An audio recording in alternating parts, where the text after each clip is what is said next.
Ang ginawang paglusob ni Laila sa teritoryo ng mga masasamang scientists na nagresulta ng malaking kabiguan sa kanyang sarili. Kaya ating alamin ang naging buhay niya sa lugar ng Land of Dawn. Ang erodisyo ay kilala bilang isang lugar na nangunguna pagdating sa agham at makabagong teknolohiya. Dito rin matatagpuan ang karamihan sa mga taniyag at matatalinong mga inventor kagaya na lang ni Dr. Ronnie. Di rin mapagkakailang sa lugar na ito isinilang ang batang may pangalang Layla. Siya ay anak ng matatalinong inventor na matagal nang nagsisirbisyo sa lugar. Ngunit dala na rin sa pagiging kapos sa oras, ang kanyang mga magulang sa kanya ay wala ng oras para maalagaan siya at ipadama ng mga ito ang kanilang pagmamahal. Sa madaling salita, ang batang si Layla ay lumaki sa pangangalaga ng kanyang lolo. Nakamit man ng mga magulang ni Layla ang pagiging isang bantog na scientist sa lugar, kaya't umaaasa silang mapagpatuloy ni Layla ang bagay na nasimulan nila at maging kagaya nila. Ito na maging isang inventor balang araw, at malaki rin ang kanilang ekspektasyon na makakagawa sila ng bago at nakakamanghang likha na magbibigay sa kanya ng malaking tagumpay pagdating sa teknolohiya, pero sa kasama ang palad. Ang kanilang malaking pananaw sa kanilang anak ay kabaliktaran pala ang naging kalabasan nito. Hindi naging interesado si Layla pagdating sa agham, dala na rin sa lumaki siyang wala sa kamay ng kanyang mga magulang, lalong-lalo na sa kanyang ama.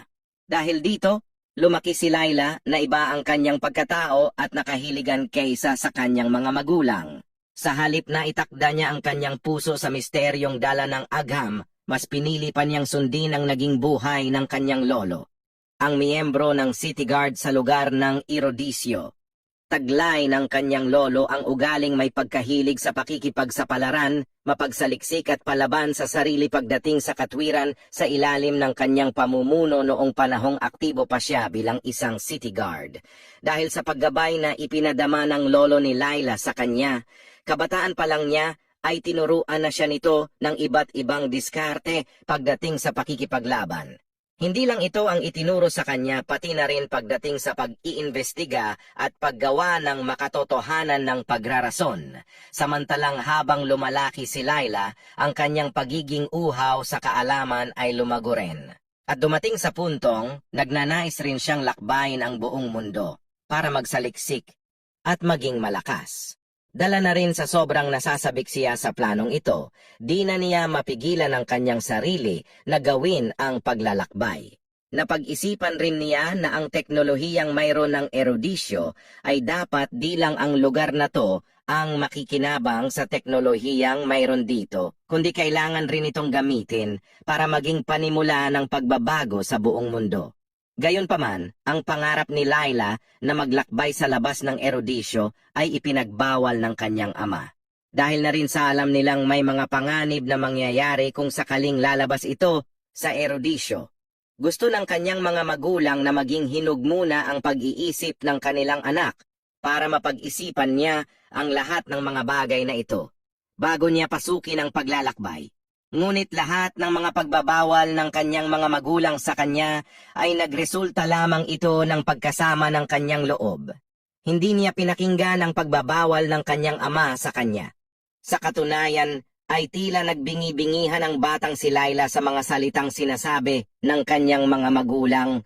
Nakumbinsi niya ang kanyang sarili na ang ginawa ng kanyang ama ay isa lamang patunay na wala itong pinapakitang suporta sa kanya at iniiwasan nito ang responsibilidad niya bilang isang ama. Sa katunayan, ang katotohanan ng nasa likod ng mga pagbabawal ng kanyang ama ay nagpapakita lamang ito ng pagmamahal sa kanya. Mahal na mahal si Layla ng kanyang ama at hindi ito matutumbasan ng anumang bagay na mayroon sa mundo. Kaya't palihim niya itong ginawa ng isang advanced Leviathan technology na mayroon ang erodisyo para gumawa ng isang malefic gun para kay Layla.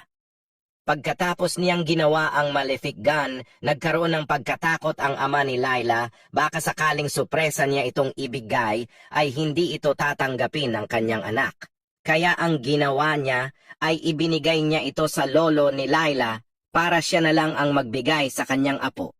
At sinabihan niya itong hindi ipaalam kay Layla na sa kanya nang galing. Ngunit ang hindi inaasahan ng ama ni Laila na ang regalong ginawa niya ay nagdudulot lamang ito ng mas matinding pagnanasa ni Laila pagdating sa pagkikipagsapalaran. Dumating ang ika-16 na kaarawan ng kanilang anak at imbis na magdiwang sila, walang kano-ano'y kinuha ni Laila ang malefic gun at umalis sa erodisyo. Nagawa niyang lakbayin ang kadiliman para lang sa kapakanan ng kanyang sarili. Napadpad siya sa isang malayong lungsod sa timog kanluran ng Munian Empire. Napagtanto niya sa lugar na maraming mga kabataan ang misteryosong nawawala, kaya nagkaroon siya ng pagkakataong mag-imbestiga. Nagawa niyang magamit ang mga bagay na itinuro sa kanya ng kanyang lolo.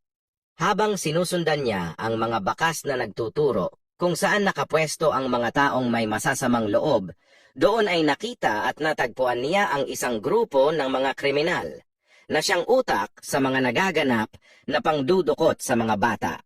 Sinundan at sinundan pa ni Laila ang mga ito hanggang sa nakaabot siya sa kanilang himpilan. Determinado si Laila sa kanyang sarili na magawa niyang mabasag ang grupo ng mga kriminal na to at maisalba ang mga nakakaawang mga bata. Ngunit ang hindi alam ni Laila na ang grupo ng mga sindikatong ito ay hindi pala mga hamak na ordinaryong kidnapper, kundi isa pala itong grupo ng mga masasamang scientist na nanggaling sa Laboratory 17 and 18 na kung saan ang pangunahing pakay nila ay mangkidnap ng mga bata para sa gagawin nilang nakakatakot na human experiment. Dahil sa mga ganitong gawain, nagdulot ito ng malaking galit sa sarili ni Laila. Di niya maisip kung ano ang paghihirap ang nararanasan ng mga bata sa kamay ng mga masasamang taong ito. Kaya't di niya napigilan ng kanyang sarili. Nagkaroon nga ng malaking pagsabog at malaking pagkasira sa lugar. Dahilan kung bakit na kahit alam na ni Laila na malaking peligro at pagsubok ang pinasok niya pero di niya ito inisip.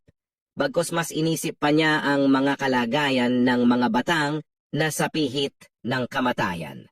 Matindi ang nagawang sagupaan ng magkabilang panig na pansin rin ng mga masasamang scientist at kinilala nila ang armas na ginamit ni Laila. Alam nilang ito ang Leviathan technology. Dahil dito, iniba ng sindikatong grupo na to ang kanilang plano sa operasyon. Nagawa mang maisalba ang mga batang biktima ng kidnapping, ngunit ang naging kabayaran nito ay napasa kamay ng mga kalaban si Laila. Inilayo nila sa kamay ni Laila ang malefic gun at ikinulong nila ito sa isang napakatagong lugar at napakadilim na piitan. Pumasok sa isipan ni Laila na wala na siyang magagawa sa mga oras na yon, nawalan na siya ng pag-asang mabuhay pa. Dala na rin sa naging bihag na siya ng mga kalaban. Ngunit dumating ang mga panahong pinalaya rin siya ng mga masasamang kalaban at ibinalik sa lugar ng erodisyo. Pagkabalik niya sa lugar, malaking pagkagulat agad ang sumalubong sa kanya dahil ang kanyang ama ay naging kabilang na sa mga masasamang scientist ng Laboratory 1718. Masakit sa kalooban ni Laila na para bang isang malakas na bagyo ang dumaan sa kanyang buhay. Kahit na di siya gaano kalapit sa kanyang ama, di siya makapaniwala sa nangyari. Alam ni Laila na isang kalmado at makatwirang tao ang kanyang ama. Pero nagulat na lang siya sa naging pasya nito na sumapi sa masasamang grupo. Dumating ang pagkakataong nahulog si Laila sa matinding pagkakalito dahil sa mga pangyayari. Ngunit mas pinili niya ang kanyang sarili na mag-focus muna sa pag-iinsayo. Patuloy naman kinakalimutan ni Laila ang masalimuot na pangyayari. At dumating sa punto na nahanap na niya ang kanyang sarili. Pagkalipas ng mga panahon, dumating rin ang mga araw na nasa tamang gulang na si Laila. Pero sa kasama ang palad rin, ang kanyang lolo ay malapit na ring pumanaw. Nakaupo si Laila, katabi ng kanyang lolo. Doon ay may ipinagtapat ang kanyang lolo sa kanya, na kung saan sinabihan siya nito patungkol sa katotohan na nangyari sa kanyang ama. Umiyak si Laila habang nakikinig sa salita ng kanyang lolo na humihingal na sa kamatayan. Dito ay sinabi niya na ginawa ng kanyang ama ang sumapi sa mga masasamang scientist bilang kapalit at para na rin maisalba niya ang kanyang pinakamamahal na anak na si Laila. Pinili nitong manilbihan sa mga masasamang grupo para lang sa kaligtasan ng kanyang anak. Ngayon ang lolo ay nagkwento sa mga panahong napasakamay siya ng mga kalaban ay hindi mapakali ang kanyang ama. Kaya wala siyang ibang paraan kundi ang sumunod na lang sa gusto ng kalaban. Sinabi rin ng kanyang lolo na napag-alaman ng mga kalabang scientist na taga-erodisyo ang sumugod sa kanila. Dahil sa armas na ginamit sa mga panahong lumusob siya sa teritoryo ng kalaban. Dagdag pa ng kanyang lolo na ang armas na ginamit ni Layla ay gawa ng kanyang ama. Isa itong munting regalo para sa kanya at inamin rin nito na hindi siya ang gumawa sa armas na iyon. Bago pa man tuluyang pumanaw ang lolo ni Layla, may mga salita siyang di na niya sinabi sa kanyang apo. Pinanitili niya itong lihim at hindi na sinabi kay Layla para na rin sa kapakanan ng bata upang hindi ito lumaking may bitbit na masamang alaala sa kanyang puso. Sa pagkakataong yon, doon na unawaan ni Layla ang nakakaantig at malalim na pagmamahal ng kanyang ama sa kanya, na inintindihan na niya lahat ng mga bagay, kaya't sa pagkakataong yon ay mas lalo pa siyang lumakas. Di siya nagdalawang isip na kunin ang armas ng kanyang ama na isang Leviathan rifle prototype at nagdesisyon na lakbayin ang Land of Dawn upang hanapin ang Laboratory 1718.